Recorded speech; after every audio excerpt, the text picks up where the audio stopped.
My name is Sivanthini. நான் 4th standard படிக்கிறேன். எல்லாத்துக்கும் இனிய தமிழ் புத்தாண்டு நல்வாழ்த்துக்கள்.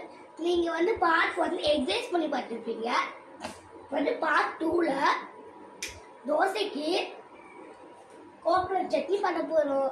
வாங்க பார்க்கலாம். ஃபர்ஸ்ட் இன்கிரிடியன்ட்ஸ் கோகனட்டை அப்படியே கட் பண்ணி வச்சிருக்கோம். அதுக்கப்புறமா சோம்பு, உப்பு, பொட்டுக்கடலை, எனக்கு காரம் கம்மியாக வேணும்னு 1 மிளகா வச்சுருக்கேன். அதுக்கப்புறம் கருவேப்பிலை, பூண்டு. இதை பேஸ்ட்டாக அரைக்க போகிறோம்.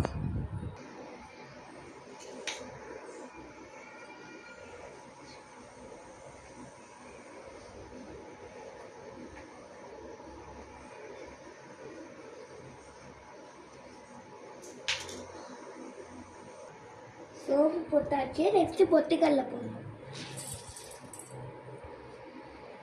நெக்ஸ்ட் மிளகா, நெக்ஸ்ட் கருவேப்பிலை, நெக்ஸ்ட் பூண்டு,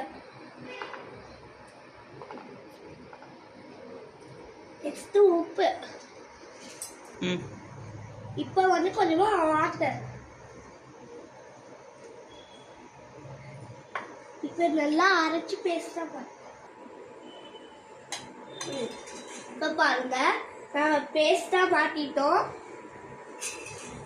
நெக்ஸ்ட் இதை போட போறோம். தாளிச்சு வச்சது கிரீன் சில்லி, மிளகா, கடுகு எல்லாம் போட்டு தாளிச்சிருக்கு. அதை கொட்ட போறோம்.